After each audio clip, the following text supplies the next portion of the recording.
दोस्तों नमस्कार। लोकसभा चुनाव कब होंगे, इसको लेकर भारतीय जनता पार्टी अंदर ही कई तरह के विचार मंथनों के दौर से गुजर रही है। लेकिन आज भारतीय जनता पार्टी के अंदर से जो बड़ी खबर आ रही है वो इस तरफ इशारा कर रही है कि भारतीय जनता पार्टी की लोकसभा चुनाव की टाइमिंग को लेकर के जो टॉप सीक्रेट स्ट्रेटजी बन रही थी वो सीक्रेट अब सीक्रेट नहीं रहा। नागपुर से प्लान लीक हो गया। जी हां, नागपुर से, भारतीय जनता पार्टी के अंदर से। और ये प्लान जो लीक हुआ उसी परिप्रेक्ष्य में यदि आप देखें तो 22 और 23 दिसंबर को जो भारतीय जनता पार्टी की बड़े पदाधिकारियों, विधायक दल के नेताओं, प्रदेशों के संगठन मंत्रियों, दिल्ली में बड़े बड़े मंत्रियों, प्रधानमंत्री, राष्ट्रीय अध्यक्ष, यानी भारतीय जनता पार्टी के तमाम बड़े नेताओं की जो बैठक आनन फानन में बुलाई गई है, उस 22 और 23 दिसंबर की आनन फानन में बुलाई गई बैठक को नागपुर से लीक हुए प्लान के बाद अब क्या करे भारतीय जनता पार्टी, इस परिप्रेक्ष्य में उसका महत्व काफी बढ़ गया है। महत्व इसलिए भी बढ़ गया है क्योंकि इंडिया गठबंधन बड़ी तैयारी के साथ आ रहा है। एक तरफ कमंडल, दूसरी तरफ से मंडल। एक तरफ राम मंदिर को लेकर के इस देश में धार्मिक परिस्थितियां पैदा करना, राम मंदिर को लेकर के वोटर के बीच सांप्रदायिकता की हद तक जाने वाला उन्माद पैदा करना। ठीक उसमें पलीता लगाते हुए बिहार में सीता माता की जन्मस्थली सीतामढ़ी में तरह तरह के शिलान्यास और उद्घाटन कार्यक्रमों से लेकर तमाम विकास योजनाओं की आधारशिला रखकर एक नई रणनीति जो मंडल के साथ हिंदुत्व की बिसात को कमजोर करते हुए दिखाई दे रही है, उसके साथ अब नीतीश कुमार पिछले 2 दिनों से दिखाई दे रहे हैं।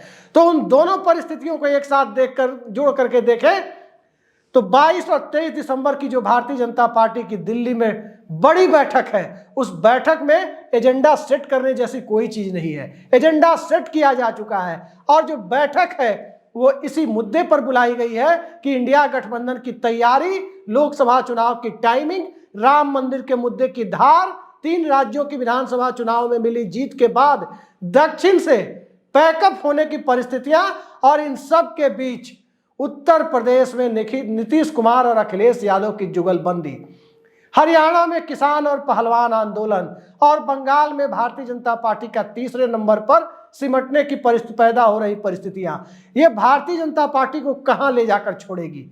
325 प्लस का टारगेट तो सेट कर दिया गया है कि भारतीय जनता पार्टी 325 लाएगी, लेकिन 303 से 22 सीट में आ जाएंगे। भारतीय जनता पार्टी ने इतना छोटा टारगेट सेट किया। जब बिहार में 53 सीट आई थी विधानसभा में 2015 में, तब तो भारतीय जनता पार्टी ने 185 प्लस का टारगेट सेट किया था, 185 प्लस, लेकिन मिली केवल 28-30% सीटें। उनके टारगेट से, उनके लक्ष्य से 70% से भी ज्यादा कम सीटें बिहार में मिली।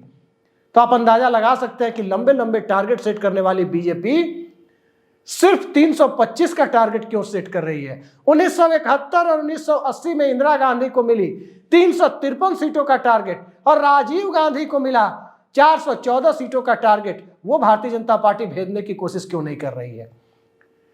वजह साफ है, सियासत में, बीजेपी की सियासत में अंदरूनी तौर पर खलबली मची हुई है। कई छत्रपों को किनारे लगाया गया और कई किनारे लगाए जाने की प्रक्रिया में है।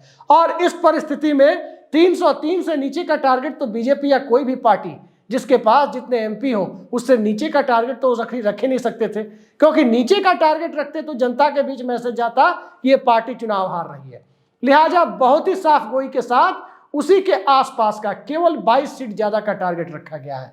लेकिन इसी दरमियान नागपुर में महाराष्ट्र भाजपा के अध्यक्ष चंद्रशेखर बावनकुले ने एक ऐसा खुलासा कर दिया है जो खबरें अलग अलग मीडिया रिपोर्ट्स के माध्यम से आ रही है। उस खुलासे के बाद नरेंद्र मोदी ने भी नहीं सोचा होगा कि जिस प्लान के सहारे वो 22-23 जनवरी के जिस प्लान के सहारे वो पूरे हिंदुस्तान को हिंदुत्व की चाशनी में मथने की कोशिश कर रहे थे, उस चाशनी को कड़ाही पर चढ़ने के पहले, उस चाशनी के चूल्हे पर चढ़ने के पहले वो चाशनी पहले ही बिखर जाएगी, अपने ही पार्टी के नेता बिखेर देंगे, कोई नहीं जानता है।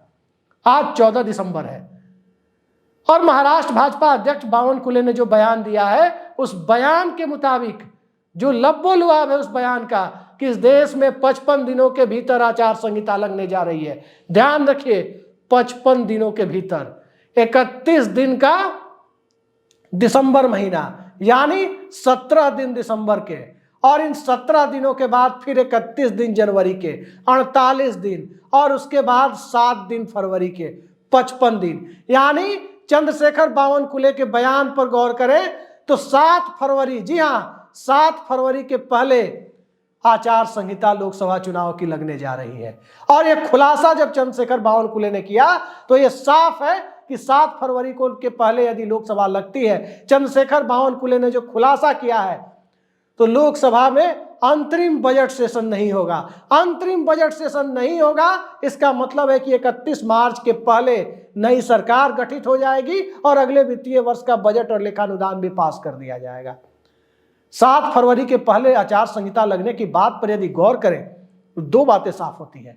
नंबर 1, 22-23 जनवरी की जो परिस्थितियां हैं, यानी राम मंदिर के उद्घाटन की परिस्थितियां, उस राम मंदिर के उद्घाटन की परिस्थितियों के 3 दिन बाद गणतंत्र दिवस का समारोह है। सवाल यह उठता है कि गणतंत्र दिवस और बीटिंग रिट्रीट ये भंग लोकसभा के साथ होंगे या लोकसभा उसके बाद भंग होगी, या बिना भंग किए चुनाव आयोग, चूंकि अब आखिरी 3 महीनों की बात है तो बिना भंग किए चुनाव आयोग बिल्कुल जैसे 2012 में समय से 3 महीने पहले उत्तर प्रदेश के विधानसभा चुनाव करा लिए थे, उसी अंदाज में लोकसभा चुनाव की आचार संहिता लगा देगा, केंद्र सरकार की मंशा के अनुरूप लगा देगा। ये सारे सवाल महत्वपूर्ण हैं, और सवाल इसलिए महत्वपूर्ण है कि एक तरफ भारतीय जनता पार्टी क्षेत्रीय अस्मिता, क्षेत्रीय सवालों को एड्रेस करने में विफल हो रही है, चाहे मामला महाराष्ट्र की मराठी अस्मिता का हो, मामला 50 खोके एकदम ओके के उस कथित नैरेटिव के सहारे बनने वाली सरकार का हो, मामला मराठा छत्रप शरद पवार की पार्टी तोड़ने और बाला साहब ठाकरे की विरासत को छत विछत करने का हो। जो सहानुभूति महाराष्ट्र में चल रही है, उस सहानुभूति के बीच यदि 4-4 प्रोजेक्ट उठाकर गुजरात ले जाने का मामला आ जाए तो महाराष्ट्र की परिस्थितियों से भारतीय जनता पार्टी को निपटना मुश्किल हो रहा है। और भारतीय जनता पार्टी के महाराष्ट्र के अध्यक्ष का बयान इस परिस्थिति में ज्यादा महत्वपूर्ण हो जाता है। मामला चाहे लालू यादव नीतीश कुमार के बिहार के गठबंधन का हो, उस गठबंधन का जिस राज्य के बारे में भाजपा अध्यक्ष अमित शाह ने तकरीबन 6 साल पहले यह बयान दे दिया था कि बिहार में 3 राजनीतिक ताकतें हैं और 3 में 2 जिधर एक तरफ होती हैं, चुनावी नतीजा उनके पक्ष में एक तरफा होता है। एक तरफ महाराष्ट्र की परिस्थिति, दूसरी तरफ बिहार की परिस्थिति, तीसरी तरफ कर्नाटक की परिस्थिति, जहां की 28 में से 25 लोकसभा सीटें भारतीय जनता पार्टी को मिली, और भारतीय जनता पार्टी के वोट बैंक का सबसे बड़ा इंजन माना जाने वाला लिंगायत समुदाय आज भारतीय जनता पार्टी के साथ कितना खड़ा है, डीके शिव कुमार और सिद्धारमैया ने कितना खड़ा रहने दिया है बीजेपी के साथ, यह संभवतः बीजेपी को भी नहीं पता, क्योंकि लिंगायत समुदाय की एक पुरानी मांग है कि उन्हें अल्पसंख्यक का दर्जा दिया जाए, और उस फाइल को अब केंद्र के पाले में डालने की तैयारी एक बार फिर से सिद्धारमैया सरकार ने कर ली है। तो वहां बीजेपी के लिए कितनी जमीन है कि खाता खुलेगा, 2 सीटें मिलेगी, 4 सीटें मिलेंगी, इसको लेकर बीजेपी सशंकित है। बंगाल की परिस्थितियों में सीपीएम एक बार फिर से सर उठा रही है। बंगाल की परिस्थितियां भारतीय जनता पार्टी के हिंदुत्व से मेल नहीं खाती। और बिहार बंगाल की बात करें तो मध्य प्रदेश के मुख्यमंत्री मोहन का मांस मछली मुर्गे की दुकानों पर लगाए जाने वाले प्रतिबंध के बाद तो बिहार बंगाल में भारतीय जनता पार्टी की रही सही सियासी जमीन भी बचेगी या नहीं बचेगी, इस बात को लेकर भाजपा के नेता भी सशंकित दिखाई दे रहे हैं। बात झारखंड की हो, वहां पर भी डोमिसाइल और आरक्षण और तमाम मुद्दे हैं। बात उड़ीसा की हो, वहां पर भी नवीन पटनायक ने भारतीय जनता पार्टी को अब तक पैर नहीं रखने दिया है। और बात उत्तर प्रदेश की हो तो उत्तर प्रदेश की सियासत में भारतीय जनता पार्टी के सामने समस्याएं ही समस्याएं हैं। सीटें बढ़ने की उम्मीद तो छोड़ दीजिए, नीचे यदि नहीं घटी तो बरकरार रखना भी भारतीय जनता पार्टी के लिए एक टेढ़ी खीर साबित हो सकता है। जो परिस्थितियां मध्य प्रदेश, छत्तीसगढ़ और राजस्थान में कांग्रेस पार्टी के समक्ष सत्ता में होने के बावजूद 2019 में थी, वो परिस्थितियों से अब भारतीय जनता पार्टी 2-4 होती हुई दिखाई दे रही है। मुख्यमंत्री मोहन यादव तो ट्रैक्टर चलाते हुए दिख रहे हैं। 18 साल के मुख्यमंत्री शिवराज सिंह चौहान, जस की तस धर दीनी चदरिया, जस की तस धर दीनी चदरिया, भारतीय जनता पार्टी की चदरिया को भी जस की तस धरवा देगी। बात छत्तीसगढ़ की करें तो रमन सिंह का कितना सहयोग, विधानसभा के कैंपस के बाहर भारतीय जनता पार्टी के कार्यकर्ताओं को उत्साहित करने में मिलेगा, ये एक सवाल है। सवाल मध्य प्रदेश में नरेंद्र सिंह तोमर के सहयोग का भी है, तो प्रहलाद पटेल की ओर से मिलने वाले सहयोग का भी है। और सवाल जो सबसे बड़ा राजस्थान में खड़ा हो रहा है कि एक तरफ महारानी खड़ी है जो भारतीय जनता पार्टी की तरफ से साफ दिखाई दे रहा है, उनकी बॉडी लैंग्वेज बता रही है कि भजन लाल शर्मा के साथ भजन करने के लिए वो तैयार नहीं है। अग्निवीर का मुद्दा राजस्थान में है, ओल्ड पेंशन स्कीम बचेगी कि नहीं बचेगी भाजपा सरकार में, ये एक बड़ा मुद्दा सामने आ रहा है। तो इस परिस्थिति में 25-0 का स्ट्राइक रेट बचेगा कि नहीं, इन सब सवालों के घेरे में यदि गुजरात और असम का किला ही पूर्णतया सुरक्षित दिखाई दे और मध्य प्रदेश, छत्तीसगढ़ और राजस्थान में आंशिक रूप से क्षरण की परिस्थितियां दिखाई दे, तो 325 का टारगेट तो भूल जाइए। परिस्थितियां यह है कि भारतीय जनता पार्टी 180 से 210 के बीच में कहां रुकेगी, और भारतीय जनता पार्टी 180 से 210 के बीच कहां रुकेगी, सवाल जब यहां खड़ा हो तो कहीं वो परिस्थितियां तो नहीं है जो बिहार में दिखाई जा रही थी कि 185 सीटें जीतनी है और सीटें मिली सिर्फ 53। कहीं वो परिस्थितियां तो नहीं है जब महाराष्ट्र में भारतीय जनता पार्टी प्रचंड जनादेश की उम्मीद कर रही थी लेकिन मिला सिर्फ 80 घंटे का मुख्यमंत्रित्व काल। कहीं वो परिस्थितियां तो नहीं है जिन परिस्थितियों में भारतीय जनता पार्टी मनोज तिवारी के सहारे अरविंद केजरीवाल को रोकने की कवायद में लगी थी, लेकिन कामयाबी दूसरे को मिली, मनोज तिवारी को कामयाबी नहीं मिली। और कहीं वो परिस्थितियां तो भारतीय जनता पार्टी के सामने नहीं है जिन परिस्थितियों के सहारे अमूल वर्सेस नंदिनी विवाद ने पूरे दक्षिण भारत में भारतीय जनता पार्टी का मरसिया पड़ने का काम कर दिया।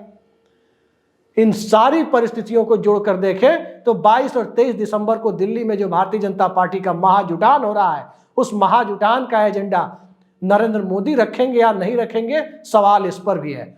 उस महाजुटान का एजेंडा जेपी नड्डा से रखवाया जाएगा या नहीं रखवाया जाएगा, सवाल ये भी नहीं है, बल्कि सवाल ये है कि बिहार का संगठन मंत्री, बिहार भाजपा के संगठन मंत्री भारतीय जनता पार्टी को दिल्ली के अंदर उस बैठक में क्या फीडबैक देते हैं। महाराष्ट्र जहां के नेता प्रदेश अध्यक्ष चंद्रशेखर बावनकुले ने 55 दिनों के भीतर ही आचार संहिता लग जाने की बात कही है, वहां के प्रदेश संगठन मंत्री और प्रदेश अध्यक्ष, वहां के उप मुख्यमंत्री पार्टी की और प्रदेश की परिस्थितियों के बारे में, लोकसभा की संभावनाओं के बारे में किस तरह का फीडबैक देंगे। और सवाल ये भी है कि इन फीडबैक के बीच क्लाइमेट चेंज के दौर में, COP28 की चर्चा के दौर में, लोकसभा चुनाव अप्रैल मई में 40 से 50 डिग्री टेम्परेचर के बीच में कराने पर कितना असर पड़ेगा भारतीय जनता पार्टी के वोट बैंक पर, पोलिंग परसेंटेज पर कितना असर पड़ेगा, खासकर नई परिस्थितियों में जो 2021 और उसके बाद से पैदा हो रही है। तो उन परिस्थितियों में भारतीय जनता पार्टी 31 मार्च के पहले जाएगी, तो 31 मार्च के पहले चुनाव में जाने की परिस्थितियां भारतीय जनता पार्टी के लिए कितनी लाभदायक होंगी। और यदि चंद्रशेखर बावनकुले ने जो संकेत दिया है, उन संकेतों की माने तो 31 मार्च के पहले ही लोकसभा का गठन होगा। तो वो परिस्थितियां भारतीय जनता पार्टी के लिए अनुकूल होंगी, या वो परिस्थितियां नरेंद्र मोदी के लिए अनुकूल होंगी, या वो परिस्थितियां नितिन गडकरी और राजनाथ सिंह के लिए, इन दोनों में से किसी के लिए संभावनाओं का द्वार खोलने की दिशा में आगे बढ़ाएंगी। इन सारे सवालों पर मंथन के लिए जिस घबराहट की परिस्थिति में, चुनाव जीतने के बाद जिस घबराहट की परिस्थिति में भारतीय जनता पार्टी ने बैठक बुलाई है, तो उस बैठक के पीछे वोट के संसाधन, और वोट के संसाधन के साथ जो दूसरा चुनाव जीतने के लिए आर्थिक संसाधन की बात होती है, तो इलेक्टोरल बॉन्ड से पैसा मिले ना मिले, भारतीय जनता पार्टी के विरोध में आज इस देश की 50% से ज्यादा जीडीपी अपने हाथ में रखे हुए राज्य यदि भारतीय जनता पार्टी के विरोध में जो दल खड़े हैं उनके हाथ में जा चुके हैं, चाहे 22% के करीब इस देश की जीडीपी में हिस्सेदारी रखने वाले तमिलनाडु हो, जो 2019 में एआईएडीएम के पास था, बीजेपी के सहयोगी के पास, आज इंडिया गठबंधन का मुख्यमंत्री वहां है। थोड़ा ही कम, तमिलनाडु से थोड़ी ही कम जीडीपी कर्नाटक की है, वो भी इंडिया गठबंधन के पास है, कांग्रेस के पास है। बड़े राज्यों में सबसे ज्यादा पर कैपिटा इनकम वाला, और इस देश में 9 धनाढ्यों की का सबसे बड़ा जो स्थल बनता जा रहा है हैदराबाद, उस हैदराबाद में भी कांग्रेस पार्टी की सत्ता है। वहीं वोट बैंक के संसाधनों की बात करें तो उत्तर प्रदेश को छोड़कर बिहार, महाराष्ट्र, बंगाल, हर जगह इंडिया गठबंधन की परिस्थितियां मजबूत है। कहीं इंडिया गठबंधन की सत्ता है तो कहीं इंडिया गठबंधन की वोट बैंक की सत्ता है। और रही बात उत्तर प्रदेश की, तो उत्तर प्रदेश की परिस्थितियों में गोरखपुर और वाराणसी, नरेंद्र मोदी और योगी आदित्यनाथ, इन दोनों के सहारे जो परिस्थितियां बनी है, उन परिस्थितियों को कितनी कड़ी चुनौती नीतीश कुमार और अखिलेश यादव के गठबंधन से मिलनी है। कांग्रेस पार्टी और जयंत चौधरी उन परिस्थितियों में कितना योगदान कर पाने की स्थिति में है।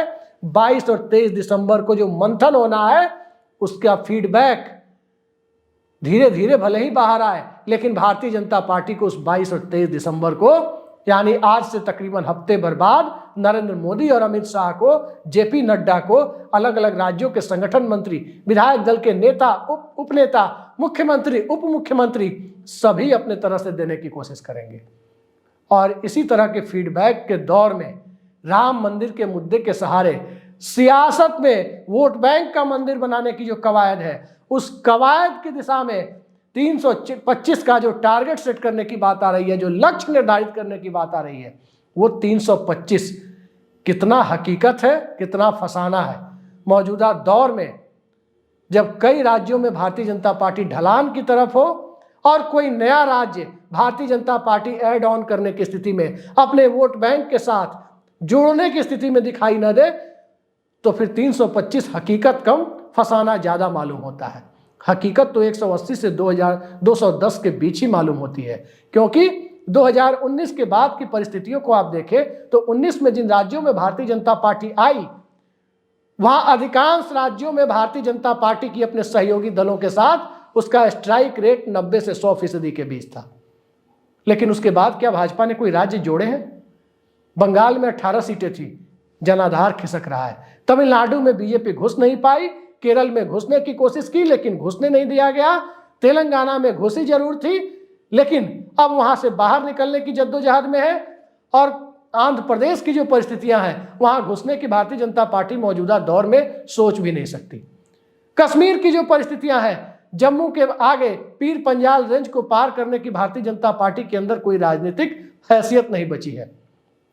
तो भारतीय जनता पार्टी लोकसभा की सीटों की संख्या के हिसाब से ये 22 सीट ज्यादा का आकलन कैसे कर बैठी? दरअसल इसके पीछे नैरेटिव सेट करके माहौल बनाने के सिवा और कुछ नहीं है। और नैरेटिव सेट करने की भूमिका जब हकीकत से काफी दूर होती है, तो चुनाव में बिल्कुल उसी प्रकार की परिस्थितियां होती है जिस प्रकार की परिस्थितियों के लिए मौजूदा दौर में हिंदुस्तान की सियासत में जगह नहीं बची है। आज की तारीख में भारतीय जनता पार्टी के लिए 325 सीट वैसे ही है जैसे कांग्रेस पार्टी ये सोचे कि कांग्रेस पार्टी 180 लोकसभा सीटें ला रही है। 180 सीटें कांग्रेसियों को भी पता है कि उन्हें नहीं मिलनी है। ठीक यही स्थिति बीजेपी की 325 सीटों की है। तो दावे हैं, दावों का क्या, और दावे राजनीतिक पार्टियों की तरफ से चलते रहेंगे।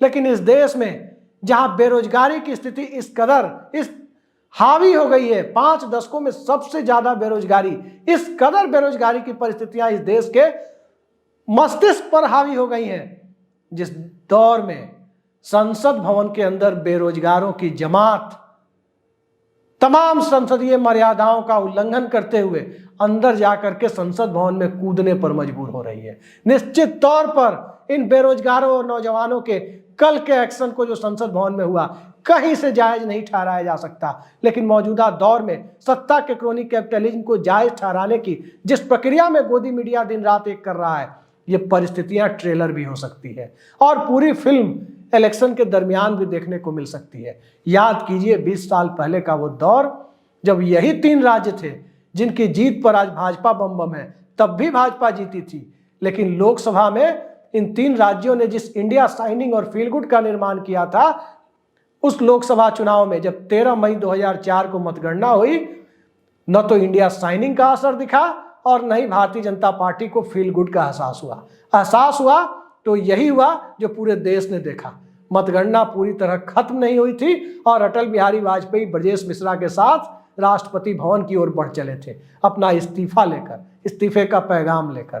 तो सियासत जितनी आसान समझने की कोशिश होती है उतनी आसान होती नहीं है, और सियासत को जितना कॉम्प्लेक्स या मुश्किल समझने की कोशिश होती है उतनी मुश्किल भी नहीं होती है। सियासत हकीकत पर चलती है, कभी कभी फसानों पर भी चलती है। फसानों का दौर मंदिर के साथ, हिंदुत्व के साथ, अच्छे दिनों के साथ, खाते में 15-15 लाख रुपए डाले जाने के वादों के साथ वो दौर संभवतः बीत चुका है। कितना बीता है, कितना बचा हुआ है, इंतजार कीजिए चंद्रशेखर बावनकुले के द्वारा दिए गए उस डेडलाइन का, यानी 55 दिनों की डेडलाइन, जिसकी मियाद आज की तारीख से 7 फरवरी तक बनती है। तो इंतजार कीजिए कि इस दरमियान क्या होता है।